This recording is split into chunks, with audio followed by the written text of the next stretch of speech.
O Otávio ficou bravo comigo, viu? Porque eu tava falando que essa ia ser a melhor live da história do Brasil, quiçá do mundo.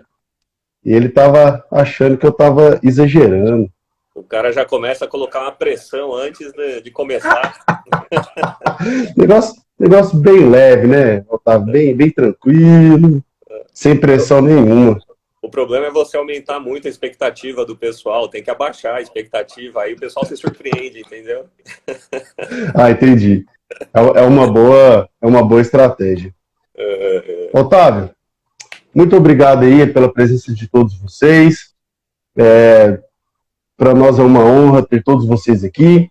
Fico muito feliz em Com estar certeza. retornando com o Otávio.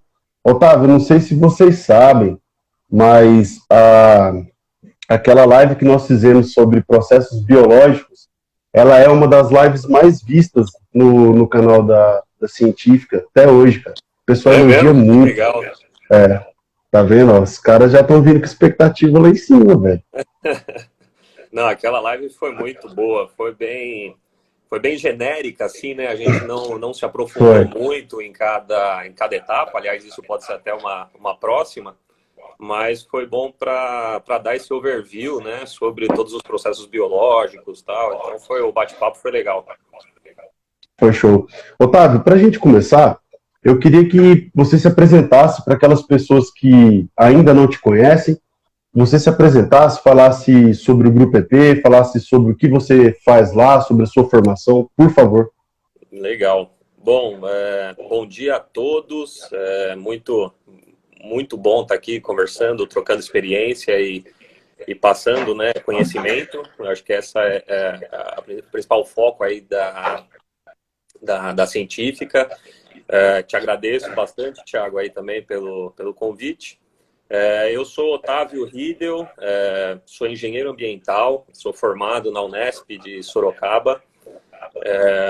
Trabalho na EP já faz uns 12 anos, 13 anos mais ou menos. E comecei trabalhando na parte operacional, né? Operando plantas de tratamento, plantas piloto. E aí fui passando por diversas áreas dentro do Grupo EP, entre elas a parte de gestão de operações, a parte de projetos, e hoje eu sou responsável por fazer propostas técnicas, propostas comerciais.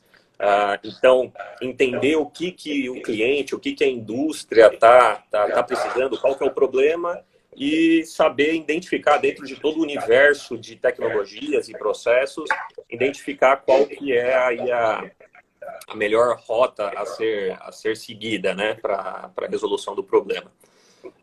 O Grupo EP, ele já existe há mais de 45 anos no mercado, sempre focado em tratamento de água e efluentes. Então, e nós somos divididos em algumas unidades de negócio, tendo a parte de engenharia, onde a gente faz estudos de tratabilidade, definição de rotas de tratamento, projetos básicos, projetos detalhados, né, de implantações. Nós temos caldeiraria própria, onde todos os equipamentos são construídos por nós mesmos. Então, filtros, decantadores, flotadores, reatores de qualquer forma, agitadores. Então, todos os equipamentos, aí, a grande maioria é fabricado por nós. E a gente vai até o fim da linha, que é a implantação em campo, né, do sistema, comissionamento, startup e também a operação, caso seja de interesse do cliente, né, a IP pode se responsabilizar com uma equipe própria, né, especializada, de operar os sistemas, tá? E fazer manutenção, tudo que está envolvido aí na operação. Uma outra Show de unidade de bola. negócio da EP é o laboratório. Então, nós temos um laboratório de análises químicas e ambientais. Então, hoje nós somos, a EP Analítica, hoje nós somos aí entre os 5 maiores laboratórios do Brasil, atuando em todo o território nacional, né? Então, temos base, nossa base central é Guarulhos, São Paulo, e temos base no Rio de Janeiro, Curitiba, interior de São Paulo. Então, agora também é em Minas, mais perto de vocês aí, também a gente está começando um negócio. Então tá crescendo de uma forma bastante sustentável, assim, bastante legal. As outras duas unidades de negócio, que são um pouco mais antigas, é a IP Química e a IP Equipamentos. Então, a IP Química, a gente vende produtos químicos, porque como a gente opera uma alta gama de contratos, a gente tem que acabar comprando muito produto químico, né, para isso. Então, a gente acaba tendo um poder de barganha bastante grande aí para comprar e revender no mercado. E a IP Equipamentos vende itens, sistemas, skids de osmose, skid de ultrafiltração, bombas, válvulas e tudo mais. Então, um overview aí sobre o Grupo EP. Desculpa todo o merchan aí. Que isso, cara, é bom, sabe por quê? Porque muitas vezes as pessoas não sabem tudo que a IP faz, e é até bom porque realmente é uma empresa muito séria, né? Então, vale muito a pena mesmo o pessoal conhecer todo o know-how, né, que vocês têm. Otávio, na outra live, para vocês que estão chegando aí aqui agora, nós fizemos já uma live sobre processos biológicos, né? Sobre a atuação. O Henrique, só uma observação, o Henrique está falando que o som está dando retorno. Eu não sei se para vocês está assim também. Aqui para mim não tá tranquilo. Se vocês puderem me dar esse... bem aqui também. Só se alguma outra pessoa da live puder já falar, porque é bom que comece certinho para que vocês tenham aí a melhor qualidade, né? Ruim. O pessoal tá falando que tá. Você tem algum foninho perto aí, Otávio? Ou não? Putz, não tenho, cara. Tá tranquilo. Vamos seguir então. Vamos ver se vai ajustando aí. Talvez é questão de conexão. Pessoal, se você está assistindo, se você quiser, a gente espera. A parte boa é o seguinte: agora o pessoal falou que agora tá ok. Então já melhorou. A parte boa, Otávio, é que antigamente a live só tinha, eu acho que só podia ter 1 hora, né? Agora a gente pode ficar aqui até hoje à tarde falando aí sobre membrana, sobre tudo. Eu lembro que foi corrido da outra vez, tinha que acabar rápido. Senão Nossa, cara, a gente derrubava a gente. Nossa, foi uma loucura. Pessoal, é o seguinte, na outra live nós falamos sobre processos biológicos.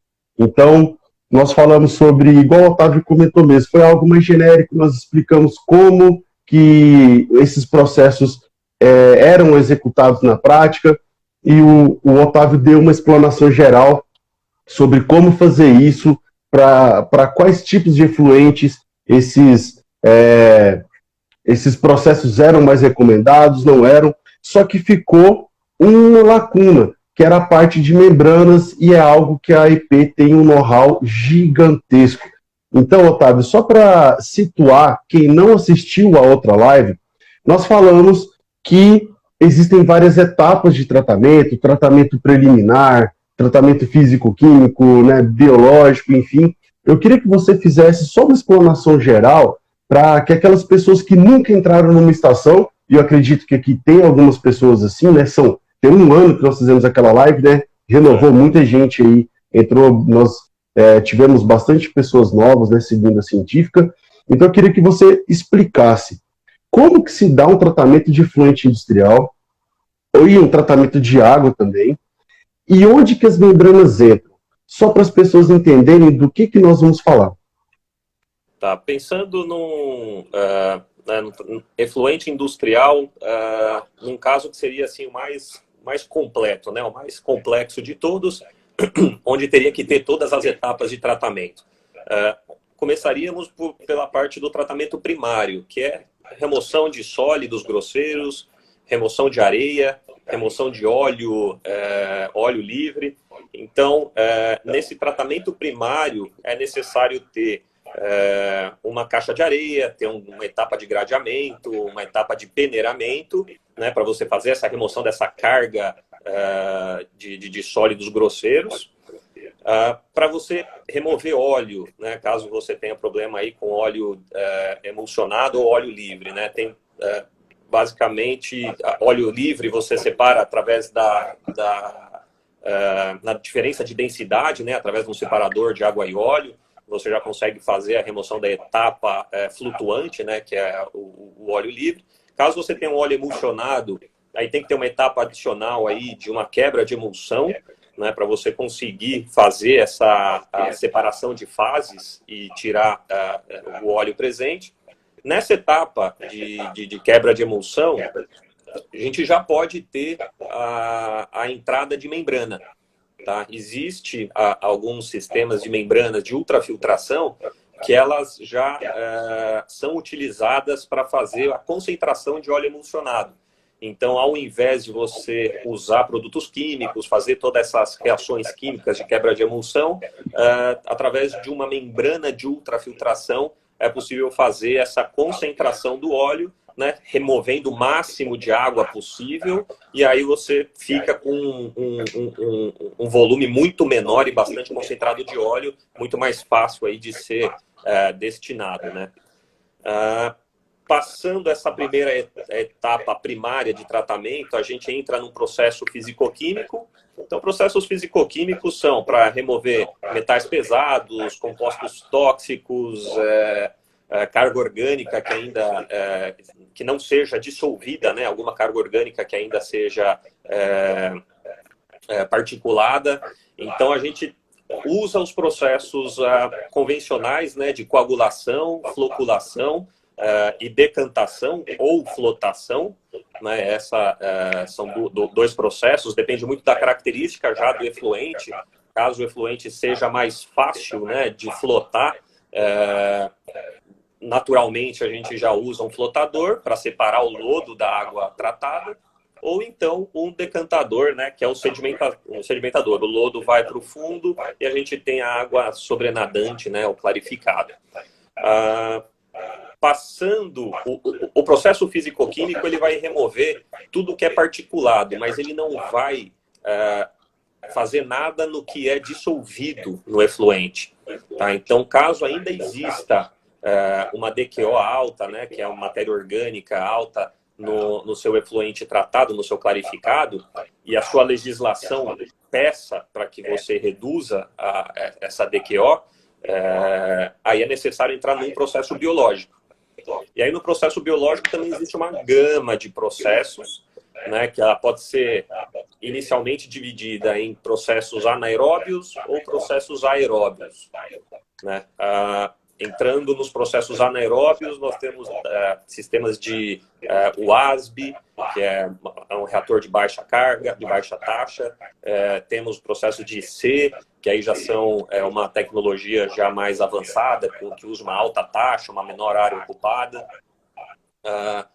Às vezes existe a combinação, né? Você tem o processo anaeróbio antes para depois ter o aeróbio, que vai te reduzir o tamanho do seu processo aeróbico posterior, né? Entrando e a eficiência também vai lá em cima, né? E a eficiência vai lá em cima. Quando você tem um efluente que é altamente biodegradável, né? É altamente recomendável essa junção dos dois processos, né? Dentro do processo aeróbico, a gente tem desde os processos mais antigos lá, que são por lagoas, lagoas facultativas, lagoas de geração, decantação. O que é mais amplamente usado hoje é o processo, né, de lodos ativados. E dentro do processo de lodos ativados, existe uma vertente que é o MBR, que é onde já entra também uma membrana de microfiltração ou uma membrana de ultrafiltração, onde você elimina a necessidade de um decantador.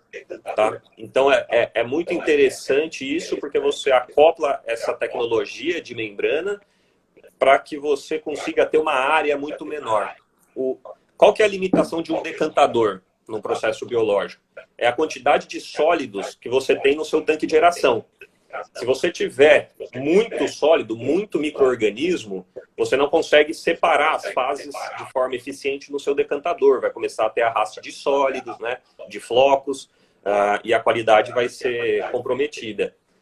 Quando você tem uma membrana que está separando o lodo da água clarificada, não interessa o quanto de lodo você tem, você consegue subir aí em torno de 3.000 miligramas por litro, que é o que a gente usa em lodos ativados, a gente consegue subir para 12.000. Então você consegue aumentar aí 4 vezes a quantidade, a concentração de lodo que está ativamente fazendo a depuração. Então você, com isso, o que você faz? Você reduz drasticamente o volume do seu tanque de aeração, reduz possivelmente aí também potência de sopradores, tal, dependendo da carga inicial do efluente. E aí você tem só um tanque de membranas, onde ou às vezes a membrana pode estar submersa no seu tanque de aeração, aí depende do design da planta. E aí existe também diversos tipos de membranas. Ela pode ser submersa, ela pode ser uma membrana tubular externa ao tanque de aeração. Então aí também tem outras diferenças. É muito interessante, né, quando existe uma indústria que tem problema de área, né, não tem área disponível para ocupar, ou tem uma limitação, uma restrição grande de qualidade do efluente tratado, o MBR ele é muito indicado para isso. E principalmente quando você tem intenção do reuso, né, porque aí você já sai do seu tanque de aeração uma água ultrafiltrada, que ela já pode ser reutilizada por si só em vários processos dentro da indústria, ou então ela já pode também diretamente alimentar um sistema de osmose reversa, por exemplo, que daí é para remoção de sais dissolvidos, né? Então esse seria aí o universo dos tratamentos biológicos, né? Saindo com o seu efluente tratado do biológico, aí a gente entra na etapa terciária de tratamento, que é quando você já tem essa intenção de reuso. Então, a gente já removeu tudo que é particulado, a gente já removeu cargas tóxicas, cargas de óleo, tudo mais. Agora, só sobrou na sua água tratada, ela já pode estar cristalina, né, que a gente chama uma água minalba. Porém, ela ainda é rica em sais dissolvidos. E em muitos processos, né, dentro da indústria, esses sais dissolvidos é um fator limitante, né, que vai causar incrustações ou corrosões. Isso pode ser danoso aí para equipamentos, tubulações. Então aí entra a parte de membranas, né, que é um processo terciário. Então são filtrações realmente bastante finas que vai tirar essa matéria coloidal, que essa quase não representa a turbidez na água, até o ponto de você tirar sais dissolvidos do efluente, que aí é amplamente utilizado, né, a osmose reversa, que utiliza as membranas osmóticas. Então, dentro do processo terciário, dá para falar que tem as membranas que vão desde a microfiltração, que seria a membrana com os maiores poros, aí depois vai a ultrafiltração, que tem os poros menores do que a micro. Depois da ultrafiltração, a gente tem a nanofiltração. A nanofiltração ela já vai remover metais bivalentes, por exemplo. Então, cálcio, magnésio, né, a dureza, ela já remove. O restante não, o restante passa. E depois da nanofiltração, a gente tem a osmose reversa, que aí tira tudo que você puder imaginar. Legal. E o Léo até fez aqui, o Leonardo é um cara que também já participou de uma live aqui comigo. O Leonardo é meu mentor, cara. Foi o cara que foi meu supervisor de estágio. Por isso aí você tira a idade do Léo. O Léo deve estar com 60 anos, né? Se ele foi meu supervisor de estágio. O Léo trabalha em uma indústria, na Ipera. Ele cuida da parte de meio ambiente aqui em Anápolis. E legal. Ele fez algumas perguntas. E se vocês também tiverem outras perguntas, mandem, por favor. Nós vamos fazer uma primeira etapa da pauta e depois nós vamos voltar respondendo todas elas, tá? E só para Luana, depois se você puder detalhar também melhor sua pergunta, que nós também vamos responder. Otávio, você fez aí um apanhado bem legal sobre a parte de efluentes e ficou muito bacana. Mas em relação ao tratamento de água, também podemos utilizar? Porque essa é uma dúvida que o pessoal da engenharia ambiental tem, o pessoal até da química também tem, eles não sabem, talvez, onde usar. É fácil achar uma membrana dessa, por exemplo, na estação de tratamento de água da cidade, municipal, ou isso é algo mais industrial? Onde que nós podemos utilizar as membranas no tratamento de água? Para tratamento de água potável, ainda é muito pouco utilizado. Qual é o tipo de membrana que pode ser aplicável para tratamento de água potável? É a ultrafiltração. Tá? Então, é uma tecnologia que está começando a ser mais difundida, tá, para potabilidade, e ela vem substituindo aí estações de tratamento convencionais em várias cidades aí que tem problemas com a água de captação, tá? Ou a estação, a ETA, né? Já são ETAs antigas, tal. Então, a ultrafiltração, ela consegue trabalhar com uma taxa, né, muito, muito maior do que o processo convencional de tratamento de água. Então, ela é bastante utilizada para implantações que precisam ser realizadas de forma muito rápida, porque, por exemplo, você consegue construir um skid de ultrafiltração aí de 50 litros por segundo em questão de meses, né? 3 meses, 4 meses, você tem um sistema desse rodando. Enquanto que uma estação de tratamento de alvenaria, né, convencional, tal, existe todo um prazo aí de construção para isso. E tem as limitações de qualidade de água, né? Então, muitas delas acaba pecando aí na turbidez de saída, tal. Então, a ultrafiltração, ela gera uma qualidade de água muito maior, muito melhor. Então, ela tem começado no Brasil a ser utilizada. A gente já vê algumas licitações que foram feitas aí para algumas cidades, tal, já baseadas na tecnologia de ultrafiltração.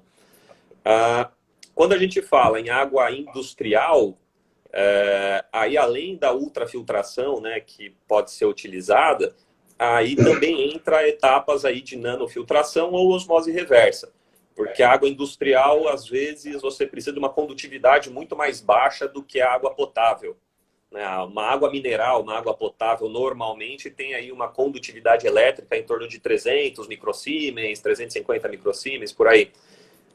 E vários processos, né, como torres de resfriamento, caldeiras, ou água ultra pura, né, para a indústria de farmacêutica, etc., precisa de uma condutividade muito menor. Então, aí a gente tem que entrar com essa combinação de tecnologias de membranas, né? Então, tem que ter a etapa da filtração fina, né, que é a ultrafiltração, posterior e seguida de um sistema de osmose reversa. E, às vezes, a osmose reversa ainda precisa de um polimento final ainda, né? Que seria aí um segundo passo da osmose reversa, ou então um processo por resinas, que a gente chama de leito misto.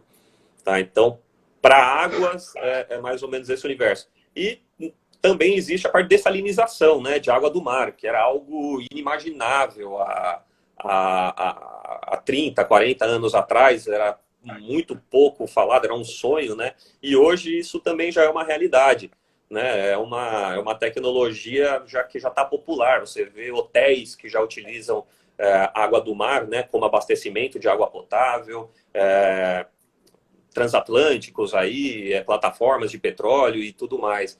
Então, isso aí essa tecnologia de membranas, né, ela realmente veio para quebrar, né, muitos paradigmas e melhorar muito mesmo a qualidade de vida da população. Eu acho que a farmacêutica é uma das indústrias que reina nesse universo, né? Para poder ter água pré-injetável, água ultra pura, os caras utilizam, sim, bastante mesmo. E é um ramo, assim, bem interessante, né, de trabalhar.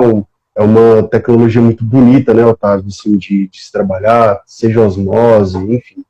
Otávio, você começou a comentar sobre os tipos de membranas, né? Então, você já falou aí, durante a sua fala, sobre microfiltração, ultra, nanofiltração, osmose reversa, MBR.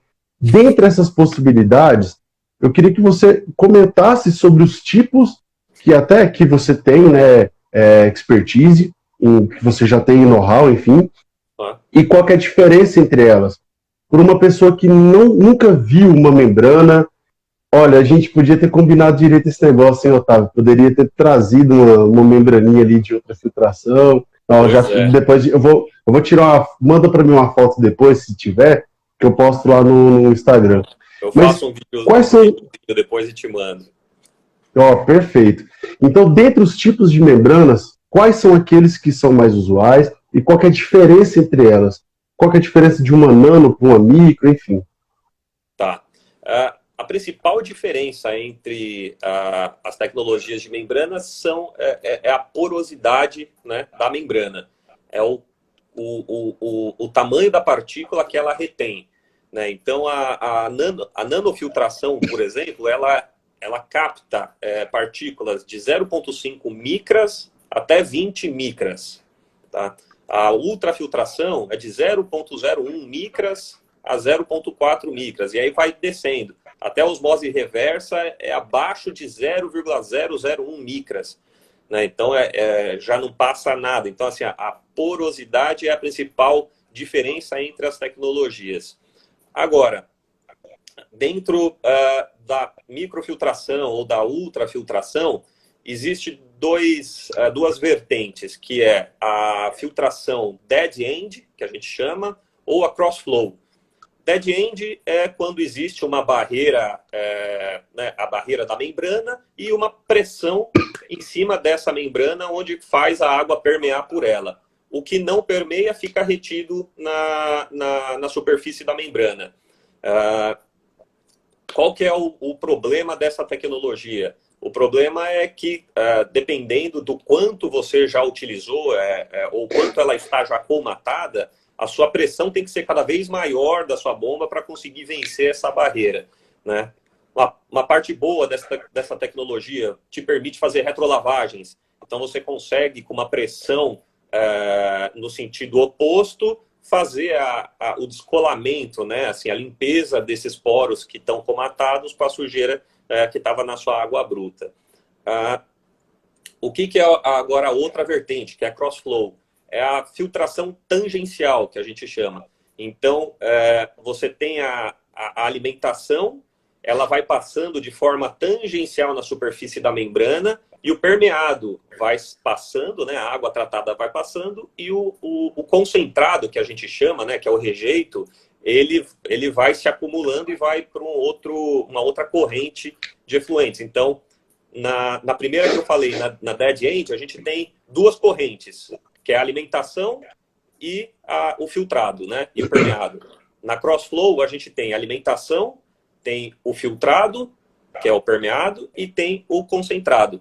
Então, o concentrado como o próprio nome diz, é a corrente onde concentra aí quase todos os sais dissolvidos, né, ou sujeira, né, que estava na sua água de alimentação.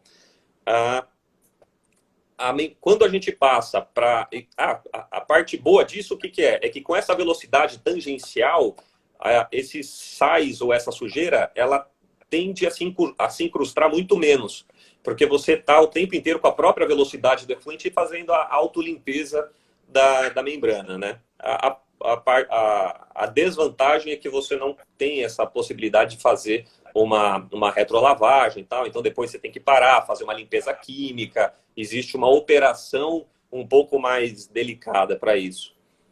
Quando a gente passa para nanofiltração e osmose reversa, não existe a filtração dead-end, né? Então, é a filtração cross-flow, porque a gente trabalha com né, altas pressões, você tem que ter uma velocidade bastante grande de água dentro da membrana para ela não incrustar, porque as membranas é o tipo de membrana espiral. E o tipo de membrana espiral são como se fossem folhas de papel, quando você pega uma folha e enrola, ela fica como espiral e espaçamentos muito pequenos entre elas. Então, ali não pode comatar nada, não pode parar nada, senão você entope e perde a sua membrana. Então, por isso que tem que ser o tipo de filtração tangencial. Né? Acho que era mais ou menos isso a sua pergunta. E assim, isso para mim também é uma novidade, tá, Otávio? Até me desculpe se for uma pergunta tola, mas o fato de não ter a pressão para favorecer o processo, eu acreditava que a osmose reversa, por exemplo, o que favorecia ali era mais a questão da pressão do que o tipo de fluxo. E, na verdade, o tipo de fluxo é a sacada do processo, né? É a combinação dos dois. você precisa ter uma pressão alta o suficiente para que o seu permeado, a água, consiga passar pela membrana, e é o tipo de fluxo. O fluxo tangencial é o que vai fazer essas membranas não virarem um bloco de concentrado ali, de sujeira. No tipo, desculpa, no processo MBR, eu trabalhei já com processo, lá nós utilizávamos membrana de ultrafiltração, numa indústria automotiva, tá? E lá era exatamente esse tipo que você fala, né? Era a questão do dead end, porque nós fazíamos a pressão e ficava ali incrustado. Você foi falando a questão dos problemas, eu fui lembrando. Lá nós fazíamos a retrolavagem, mas nunca é 100%, né, Otávio? Tem que ficar fazendo, porque o efluente lá tinha uma carga muito elevada. Então essas retrolavagens tinham que ser feitas assim com muita constância, né, para evitar problemas, né, enfim. No caso de uma membrana de MBR, como de placa plana, por exemplo, que ela é submersa, é muito importante também a aeração dentro dos módulos de membrana. Então a gente faz a injeção de bolhas grossas que elas vão passando e vão escovando, né, vão tirando a sujeira da superfície da membrana. Por isso que a gente tem que ter um soprador ou uma linha de ar exclusiva para as membranas, para que enquanto o MBR está funcionando, a gente está gerando permeado, essas bolhas elas têm que estar passando e constantemente estar limpando a superfície das membranas. Então, assim, todos esses dados operacionais, né, esses cuidados com indicadores que são pressão, presença de cloro ou não, isso é muito importante, pH. Então, tem assim, cada tecnologia tem os seus indicadores, né, e os seus parâmetros de trabalho, e eles devem ser monitorados assim, com muito rigor, porque membrana, infelizmente, ainda é uma tecnologia cara. Então, você não se pode dar ao luxo de perder membranas por falhas operacionais, né? Então, realmente, isso tem que ser muito bem operado. A parte de automação, né, quando aplicável, ela tem que ser uma automação boa o suficiente, que vá proteger o seu processo, né, que vá proteger as suas membranas com alarmes ou paradas automáticas, né, do processo em caso de algum descontrole.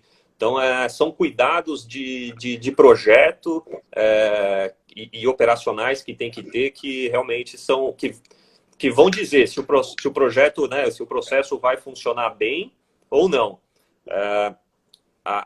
A osmose reversa, eu escuto muito isso hoje ainda. Às vezes eu chego dentro de uma indústria, não só osmose, como ultrafiltração também, o pessoal até se arrepia quando fala, não, meu Deus, vai colocar uma osmose aqui, tá louco, eu já vi tantas dessa parada. Então, realmente, alguns anos atrás, e ainda hoje, o pessoal ainda peca muito em alguns cuidados de projeto para essas tecnologias. Então, acaba que o sistema funciona durante um tempo, começa a ter tanto problema, né,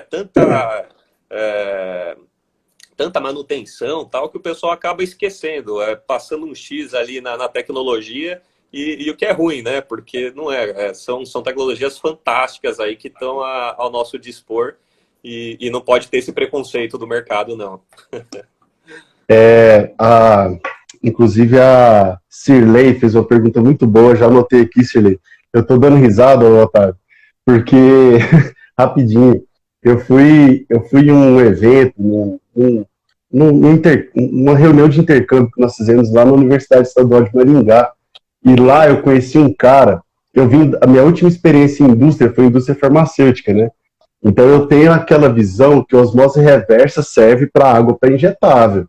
Então, assim, é aquele processo lindo, o local tudo bonitinho. E eu conheci um cara que era da universidade, de uma universidade que ficava na Austrália, que ele chama Gega Gegansen. E ele é de uma universidade, esqueci qual que é o nome, cara. Eu vou lembrar depois, é o RMIT, um negócio assim. O foco dele era desenvolvimento de membranas. Aí eu conversando com ele, ele falou que ele usava membranas para fazer tratamento de água de petróleo. E o cara, mas na etapa preliminar, qualquer coisa a gente pega a membrana, joga fora e pega outro. Porque, cara, no Brasil você não pode falar um negócio desse nunca. Porque é uma tecnologia muito nobre, né, para poder ser utilizada na etapa preliminar. E eu tô escutando você falando assim dos rigores, eu tô lembrando.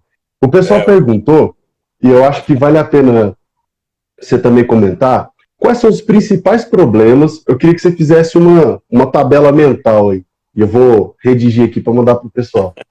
Quais são os principais problemas que você observa nas membranas e como que nós podemos resolvê-los?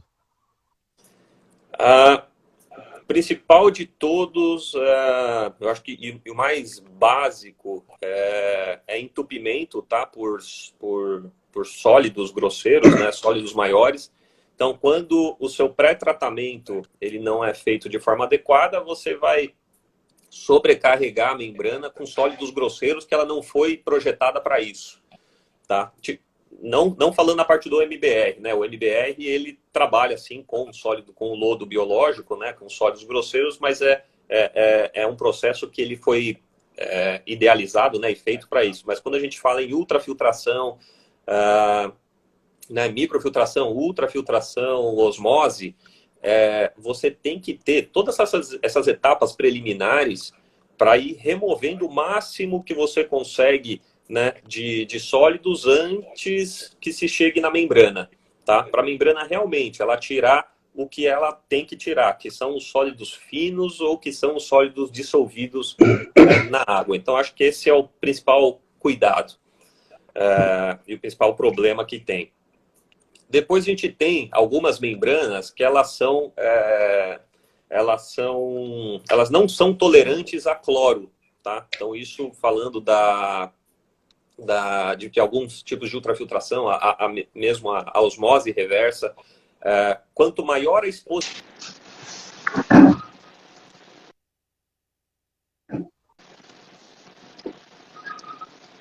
Otávio, eu não sei o pessoal, mas eu não estou te escutando.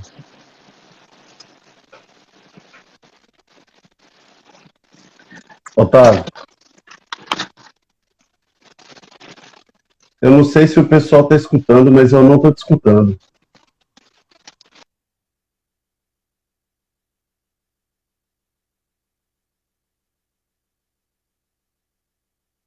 Tá mudo. Ah, voltou. Tenta Oi? falar? Ah, show de bola. Perfeito. Voltou? Se você puder recomeçar a parte do cloro, que essa parte é Ah, muito tá. importante. Paramos no cloro. Tá. Então, algumas membranas elas são sensíveis ao cloro. Ou seja, quanto maior a exposição dela ao cloro, menor vai ser a vida útil da mesma, né? Então, só que é uma coisa que tem que ter muito cuidado, porque quando fala em água de reuso ou mesmo água para tratamento, você tem que clorar essa água para poder fazer a desinfecção dela, né? Ou usa algum outro processo de desinfecção. Só que tem que ter o cuidado depois de, imediatamente antes da membrana, ter essa fase, né, de remoção do cloro.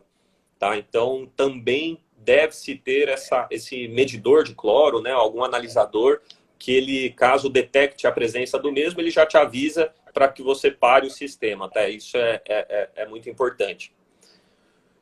Um outro problema muito grave que se tem em membranas espirais, principalmente, é proliferação de micro-organismo dentro dos vasos, né, de osmose reversa, de nanofiltração.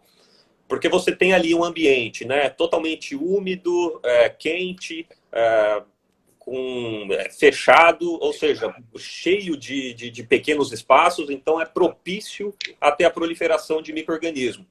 Então, esse controle, né, de micro-organismos dentro, no seu permeado, no seu rejeito, na água de alimentação, isso é importantíssimo. Então, tem que contar com etapas aí de desinfecção, biocidas a serem dosados. Então, eu acho que os principais problemas são esses, relacionados a entupimento de membrana, né, por sujeira, ou entupimento da membrana por micro-organismo, que a gente chama de biofouling, ou então a superconcentração, né, quando você, dentro da membrana, você acaba tendo, você acaba passando o limite de precipitação de alguns sais. Então, eles acabam se cristalizando dentro da membrana.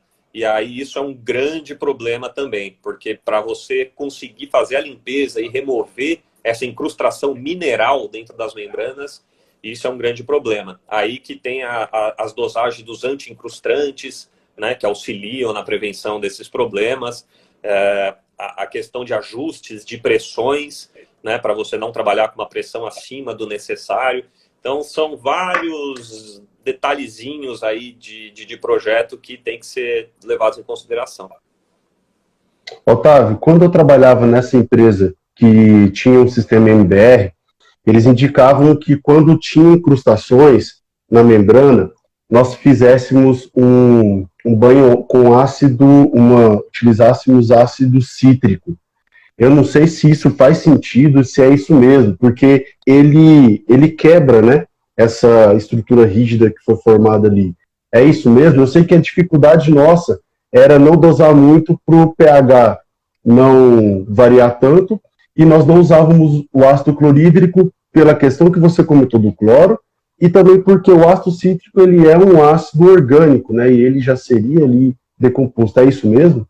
Exatamente, ele é um ácido fraco, né? Que ele não vai atacar a estrutura da membrana e ele vai ajudar nessa limpeza dos poros, tá? Então isso é um processo realmente bastante utilizado, né? Colocar as membranas de molho, né? Vamos falar assim, dentro de uma solução dessa. Tem que ser uma concentração bem definida, né? E controlada.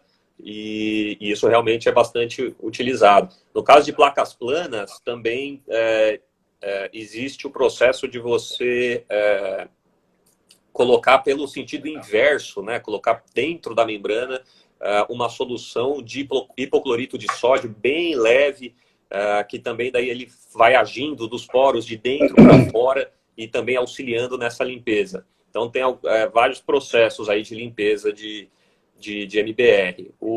Não é suposto, dentro de um processo de MBR, você fazer muitas limpezas.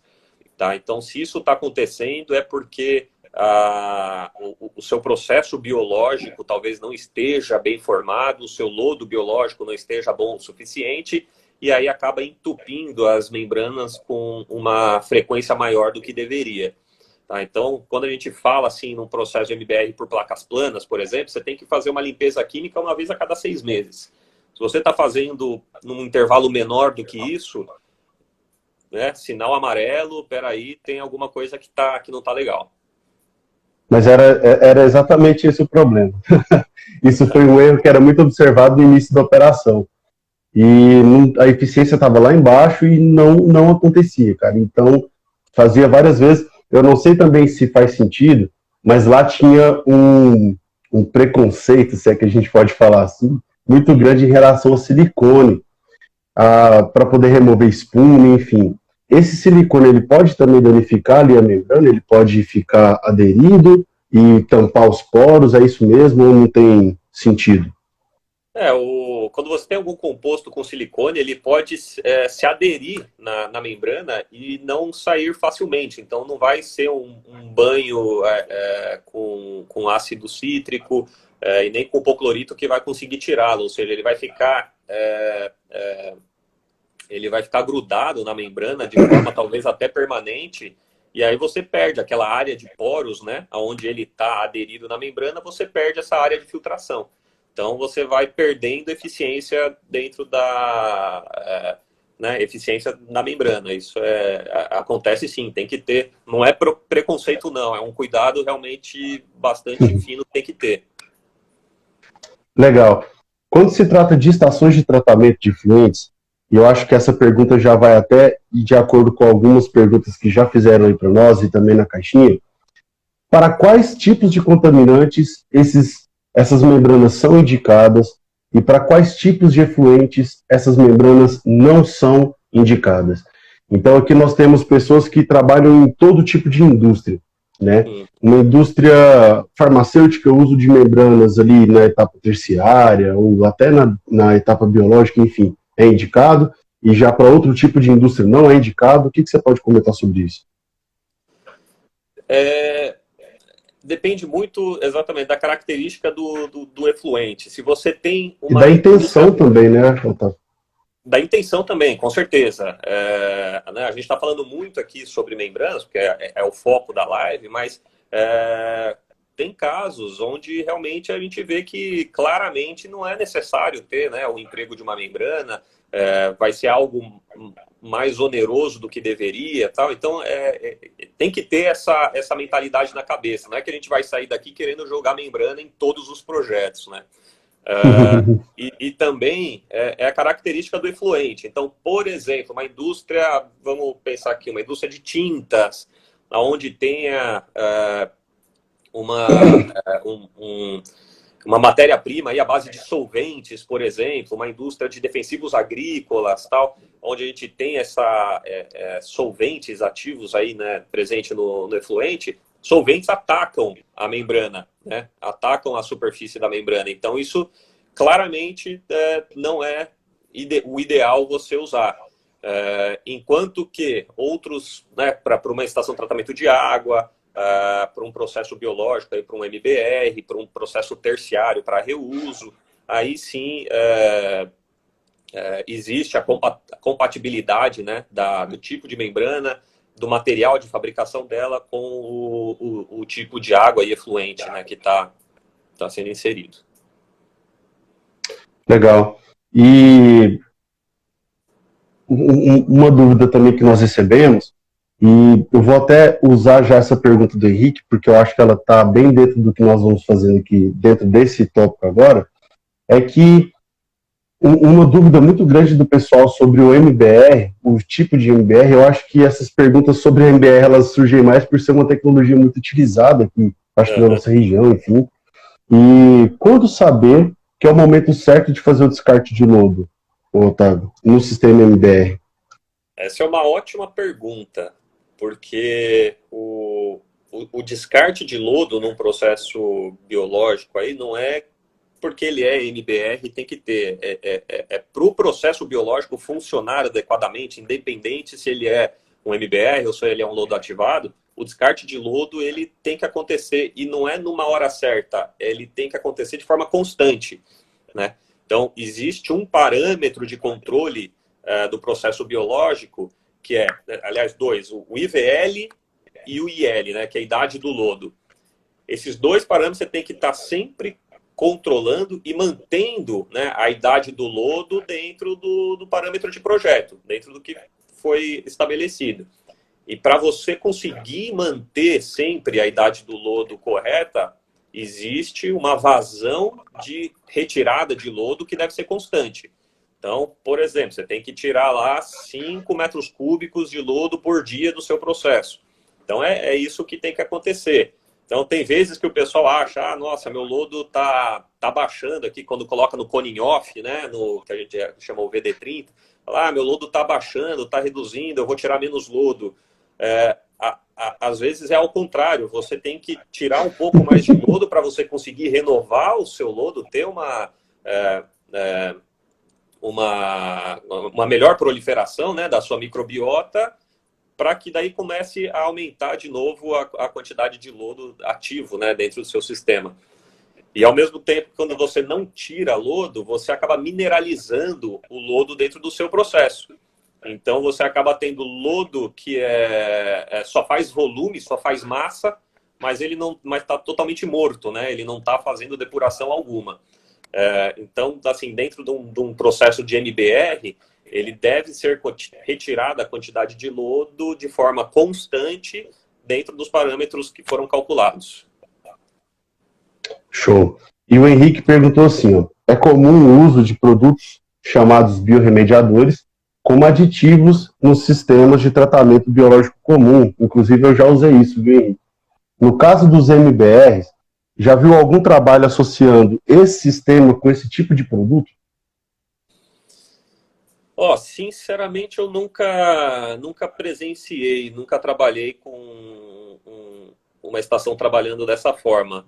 O que eu já tive a experiência foi da gente utilizar, sim, esses produtos que são bioestimulantes, né, bioaumentadores, para fazer o startup de uma planta. Então, quando a gente vai fazer o startup, precisa ter uma rápida proliferação e formação de lodo, aí sim pode ser bastante útil, né, o emprego desses produtos. Agora, trabalhando de forma contínua, né, contando isso como parte operacional da planta, com o MBR eu nunca trabalhei.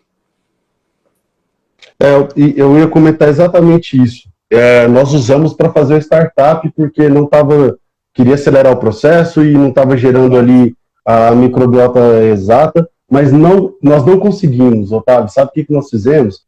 Nós pegamos um caminhão limpa-fossa, fomos numa ET que já estava estabilizada, pegamos um pouco do lodo deles e colocamos lá dentro. E depois disso rodou que era uma beleza.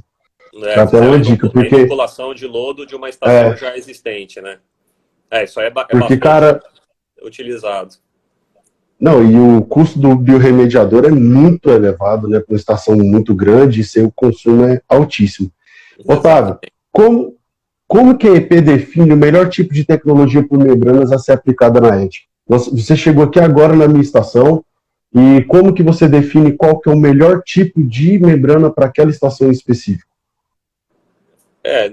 Não existe uma tecnologia que você fala, essa é a melhor do mundo, porque depende do aonde você quer chegar, né? Então, você tem que levar em consideração o que está entrando, qual que é o seu efluente bruto e aonde você quer chegar com ele. Você quer fazer o descarte em rede, né, numa rede coletora, você quer fazer o descarte no rio, ou você quer empregar aí o reuso de água para isso.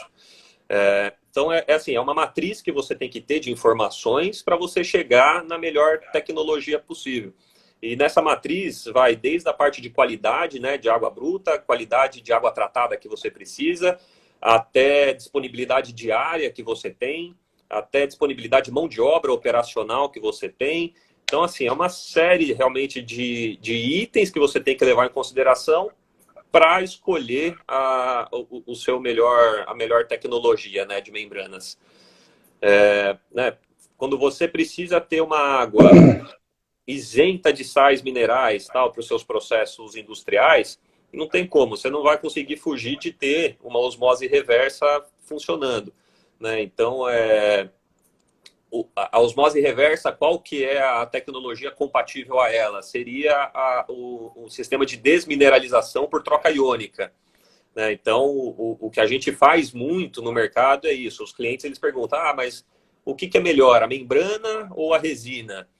Então, também é uma avaliação que tem que ser feita aí da parte operacional e parte de custos, né? De CAPEX e OPEX.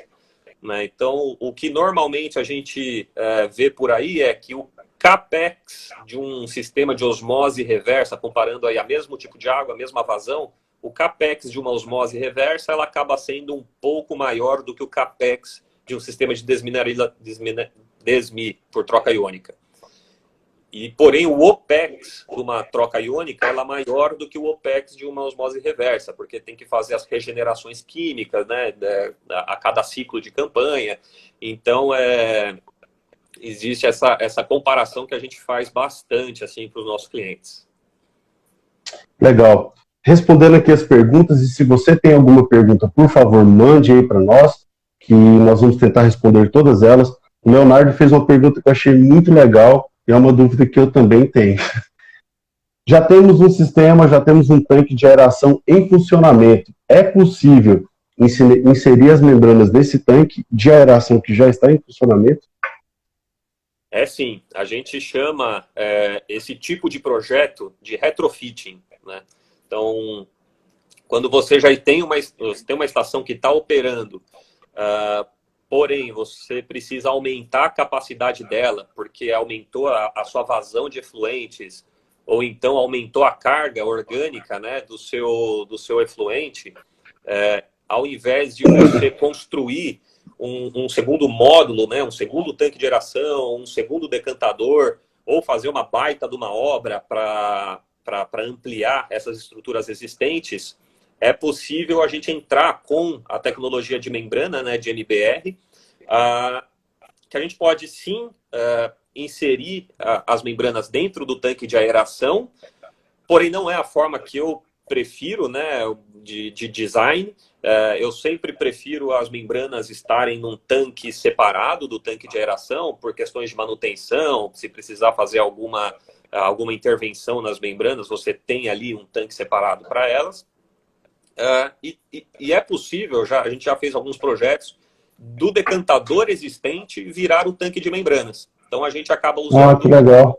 basicamente a mesma estrutura existente e insere a tecnologia de MBR. E aí você consegue tratar mais vazão, você consegue tratar mais carga, você aumenta, faz o revamp da sua estação existente aí com pouco investimento de estrutura, né? Legal. Só respondendo rapidinho, porque a pergunta da Tuane pode ser a pergunta de outras pessoas. O que é CAPEX? Nós temos o CAPEX e o OPEX, né, Otávio? O CAPEX é aquela despesa que você tem relacionado ao investimento inicial ali do processo, né, para poder instalar, enfim. E o OPEX é aquele investimento de operação. Então, o CAPEX seria quanto você vai gastar para inserir as membranas, montar ali todo o sistema. O OPEX é quanto você gasta para manter aquela estação em operação. Confere? Exatamente. O CAPEX é o investimento único que você tem, né, inicial, para montar toda a sua estação de tratamento. E o OPEX é o custo recorrente que você tem, que é de operação, manutenção, produtos químicos, energia elétrica, tudo isso entra na família do OPEX. A EP, ela tem algumas formas inclusive de contratos, né, com os nossos clientes, onde a gente faz a gente assume todo o CAPEX, a gente constrói a estação de tratamento dentro do cliente, o cliente ele não vai ter esse desembolso de CAPEX, e aí nós fazemos um contrato, né, de mais longo prazo, onde a EP vai recebendo por tarifa de metro cúbico tratado ao longo do tempo. Então você vai assim, amortizando aquele valor de CAPEX inicial por suaves parcelas aí, né? Você transforma todo o CAPEX em OPEX, né? Então existe essa forma de trabalho também. Pergunta também que eu achei muito legal. Qual o critério utilizado para a escolha do tipo de membrana a ser utilizada, entre a membrana do tipo placas, né, e a membrana do tipo de fibra oca? Essa aí é uma pergunta muito boa da parte, né, específica de MBR. Quando a gente fala aí membranas de placa plana ou fibra oca, né, para o processo biológico, a gente está falando especificamente de MBR. O principal critério é a vazão. Tá? Como as membranas de fibra oca, a gente tem, dentro de um cassete de membranas, a gente tem muito mais área disponível, área de membrana. Né? Então, tem mais metros quadrados de membrana dentro de um cassete, né? de uma unidade de volume do seu tanque de aeração. E a placa plana, ela tem essa limitação, ela tem uma área bastante inferior à fibra oca. Então, quando a gente fala assim, vazões baixas, aí é mais um critério da EP, assim, de projetos, que quando até abaixo de 50 metros cúbicos por hora, a placa plana ela é bastante competitiva, ela tem essa diferença assim, de volume ocupado e de área de volume de tanque de membrana, não é tão grande. Então, esse é o meu divisor de águas ali. Abaixo de 50 metros cúbicos por hora, a placa plana ela pode ser utilizada de uma forma muito competitiva. Acima de 50 metros cúbicos por hora, aí não tem nem o que pensar. A tecnologia de fibra oca, ela vai acabar sendo mais barata, vai ter um OPEX muito mais barato, vai ter uma estrutura menor. Então, é bem por vazão que a gente faz essa divisão aí de escolha da tecnologia. Legal. E Outra também de pergunta preferência que do fizeram. cliente, né? Tem vezes que o cliente ele já tem uma experiência com algum tipo de membrana ou alguma tecnologia, né? Ou é uma multinacional que já existe também alguma experiência lá fora. Então, o cliente ele coloca para a gente, fala, eu queria que fosse da mesma forma que né, nesse outro projeto. Então, a gente faz toda essa avaliação e também a gente se enquadra aí com as vontades do cliente, né? Sempre é uma via de duas mãos aí também toda a definição, né, de tecnologia. A que eu usava era de fibra oca. A que eu usava era de fibra oca. Tá. É. Otávio, fizeram uma pergunta, o Léo também fez uma pergunta que eu achei muito legal. Você tem experiência, você conhece o sistema de eletrodiálise reversa? Sim, a EDR, né? Existe duas tecnologias que são meio confundidas, né? Que é a eletrodiálise reversa, que é a EDR, e existe a EDI, que é a eletrodeionização, mas são para fins diferentes. A EDR, eu tenho pouca experiência na aplicação dela, né? Eu participei de um projeto que foi implantado um sistema de EDR, mas não tive a parte operacional dela, né? Mas ela é uma tecnologia que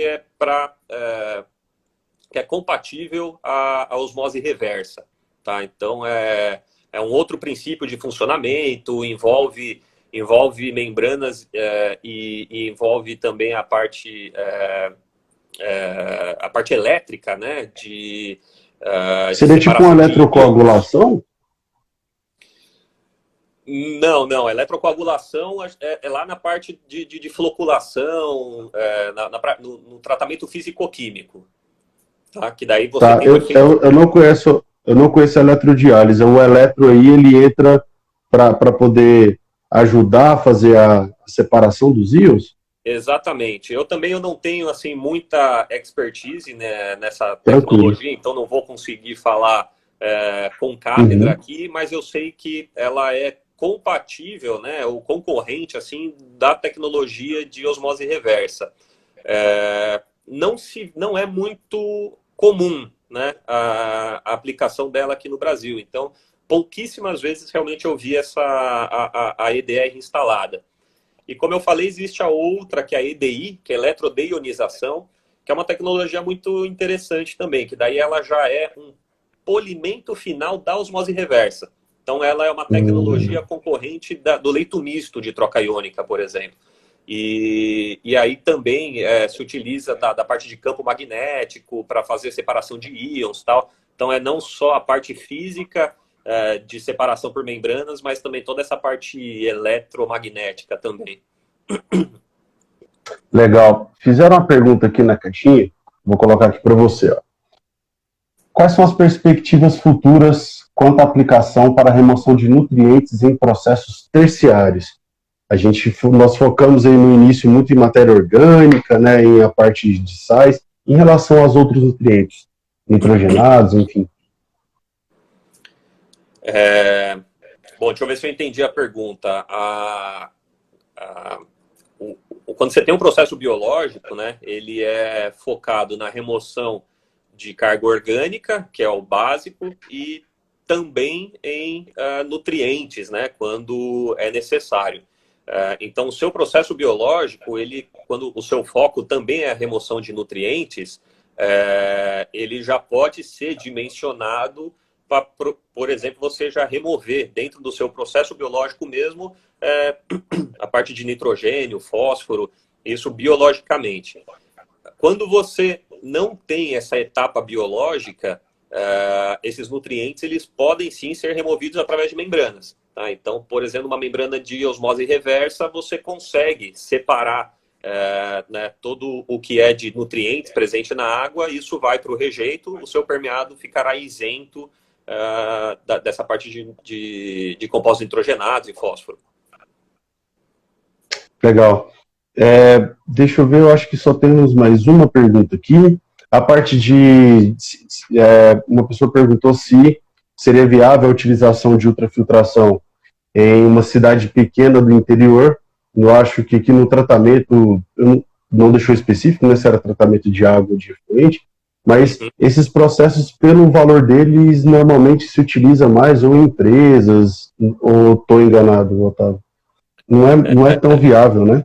É mais viável a aplicação industrial, com certeza. Porém, como eu falei no começo, tem se tornado mais comum o uso de tecnologias de ultrafiltração para cidades, né? Por conta da facilidade de implantação, da rapidez de instalação. né? Então, acontece muito de cidades que têm aquela estação de tratamento de água, porém, a cidade cresce numa velocidade maior do que a estação de tratamento. Então, acaba tendo, né, uma lacuna, né, de fornecimento de água, que daí um processo de ultrafiltração ele pode ser muito bem-vindo, né, onde você constrói todo esse sistema, por exemplo, dentro de containers, e aí de forma muito rápida você coloca ao lado da estação de tratamento existente e coloca para operar. Né? Então, isso tem acontecido de forma mais recorrente no Brasil. Então, assim, é possível sim, numa cidade aí, né, bastante no interior, de difícil acesso, tal, é possível sim ter um sistema desse instalado em funcionamento. Muita precaução aí tem que ter com os consumíveis, né? Dependendo de qual que é a facilidade, aliás, a dificuldade de acesso, você tem que ter spare parts já né, disponíveis ali para fazer uma manutenção. Você tem que ver qual que é a disponibilidade de chegada de químicos, né, para poder fazer as limpezas químicas do processo. Então, tem alguns cuidados assim que tem que ser levados em conta. Otávio, aquele dia que nós batemos um papo sobre os cases do Grupo EP, me surpreendeu alguns valores e foi interessante porque na outra semana eu fui dar aula de tratamento de efluente, eu citei alguns valores de vazão, porque nós estamos acostumados aqui a ver de 50 metros cúbicos por hora e 100 metros cúbicos por hora e achar que isso é algo assim surreal, né? Eu queria que você comentasse, por favor, alguns cases de sucesso, até para as pessoas terem noção não só do nível da empresa, mas do nível da tecnologia, onde ela pode chegar, onde vocês têm aplicados principalmente sistemas de membrana. Ó, que me veio à cabeça aqui, acho que dois cases interessantes. Tem uma empresa de autopeças, né, que fica na região de Limeira, no interior de São Paulo, onde a IP foi contratada inicialmente para fazer uma estação de tratamento de efluentes industriais. Então, são todas essas etapas que eu comentei no começo, lá, desde o pré-tratamento, processo físico-químico, né, por flotação, e depois o processo biológico. Então, foi implantado todo esse processo. Para fazer, a empresa ela tinha que fazer o descarte em rio, na época. Só que, acho que um mês depois que a gente terminou de implantar a estação, passou a adutora da concessionária pública na porta da indústria. E, por lei, quando existe uma adutora, você tem que lançar na rede coletora, né? Não pode mais lançar no rio. Eles ficaram muito pé da vida, né? Porque fizeram todo o investimento para conseguir atender, né, os parâmetros do artigo 18 em São Paulo, que é focado aí para lançamento em rio, que é muito mais restritivo do que se eles já soubessem, né, lá atrás que ia lançar numa rede coletora. E aí o que a gente propôs para eles, né? Falou, bom, já que você vai ter agora um custo de descarte desse efluente na rede coletora, vamos pensar num processo de reuso de água. E aí a gente instalou, mas tinha muitas dúvidas, né? Pô, como é que eu vou colocar uma água que vem aqui do banheiro, vem dos cocô das pessoas, como é que eu vou botar dentro da minha máquina isso, do meu processo e tal? A gente falou, não, então vamos começar com uma unidade piloto, né? A gente faz uma vazão bem pequenininha, vamos fazendo uma campanha de coleta, né, e caracterização da água de reuso para todo mundo pegar uma confiança maior, e a gente foi fazendo essas etapas, né? Aí a unidade piloto se comprovou, foi bastante legal, todo mundo ficou muito animado com a qualidade de água gerada, e aí a gente implantou aí o processo terciário de reuso. E aí virou a água mais disputada dentro da empresa. Mais disputada. Todo mundo Qualidade. queria água de reuso. Não queria mais a água dos poços lá. E aí o que foi legal também? Existe o rejeito, né, da osmose. Então eles ainda estavam tendo que bancar, ter o custo, né, de descarte do rejeito. Aí a gente colocou uma etapa, né, de osmose reversa secundária, que a gente pega o rejeito da osmose, da primeira osmose e passa por uma segunda. Então a gente consegue diminuir mais ainda a vazão, né, do concentrado. E aí ainda o concentrado do concentrado, que daí já representa em torno de 10, 15% da vazão né, de efluente inicial, eles conseguiram fazer uma parceria com a própria prefeitura de doar esse rejeito, que daí a prefeitura usa para fazer limpeza de feiras, né, de final de feira, umectação de vias, todos esses usos de limpeza, né, de vias. Porque o rejeito, ele é altamente concentrado em sais, porém, visualmente, ele é uma água cristalina. Então, é uma água boa, né, se for ver do ponto de vista de turbidez e cor, mas é altamente concentrada em sais. Então, para fins poucos nobres, ela pode ser reutilizada. Então, esse aí foi um projeto muito legal. Inclusive, a empresa, esse nosso cliente, ele se usa bastante desse projeto, né, a fins assim, até de marketing da companhia. Eles participam sempre desses concursos de sustentabilidade, já ganharam vários prêmios, tal, por conta dessa planta que a gente instalou para eles lá. Inclusive, a gente opera essa estação até hoje para eles.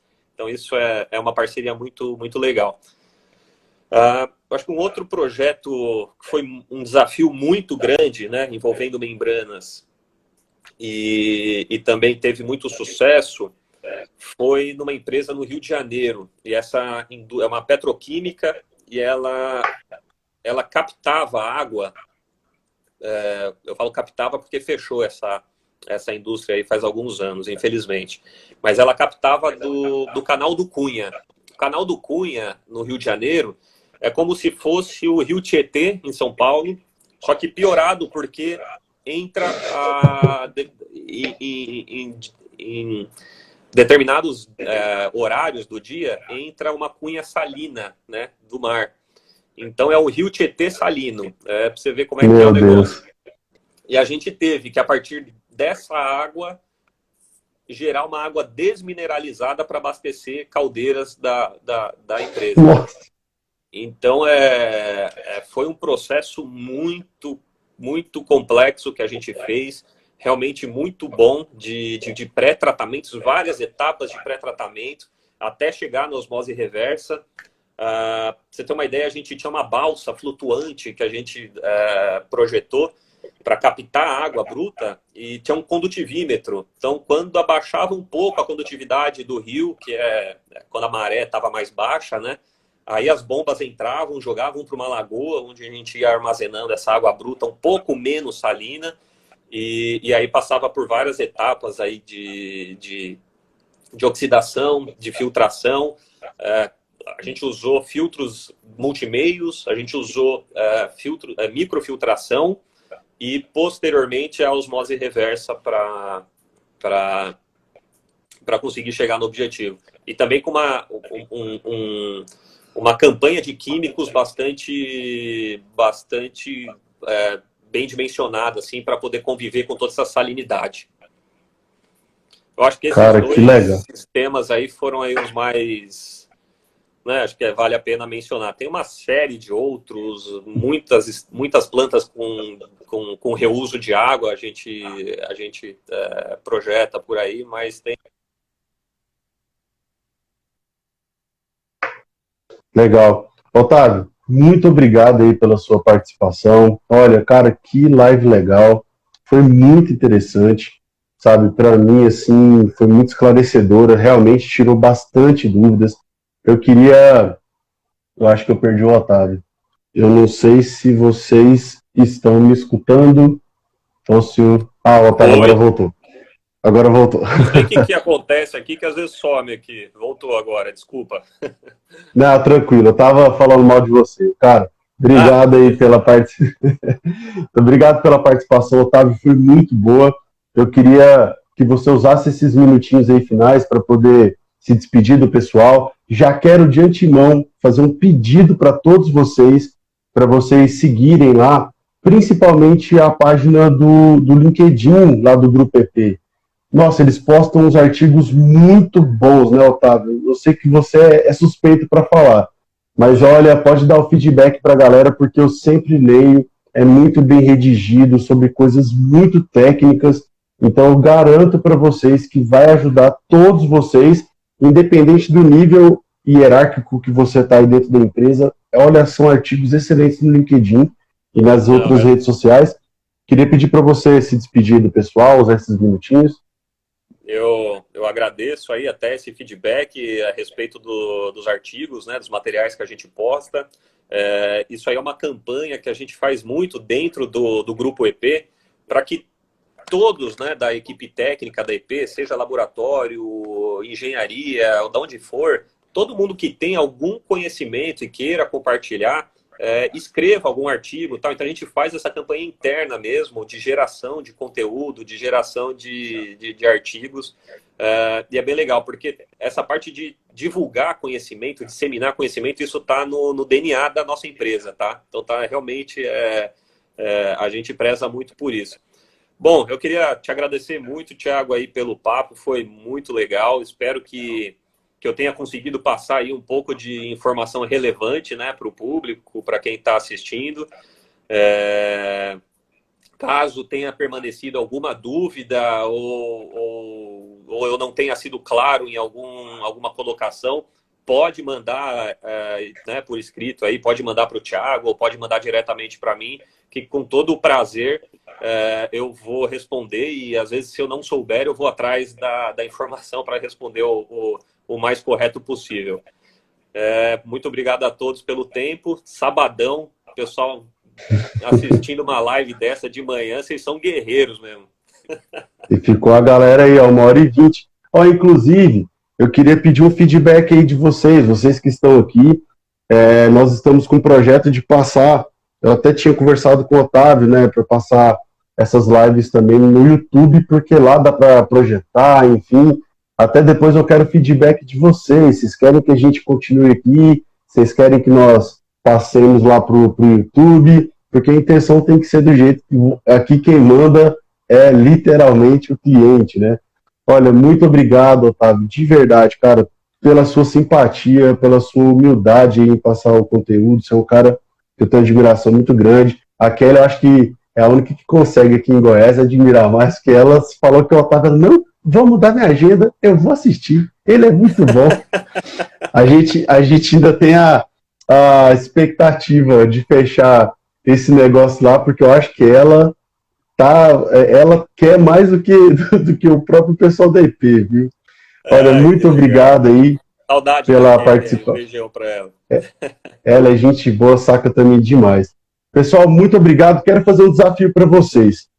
Eu vou bater um print aqui, tá? E esse print, nós vamos postar ele lá na página aqui da Científica, no Instagram. E eu queria que vocês deixassem lá alguma coisa que vocês aprenderam, qualquer coisa. Qual foi a sacadinha aqui que vocês pegaram? Como que essa live conseguiu te ajudar? Isso pra gente é muito bom, esse tipo de feedback, tá bom?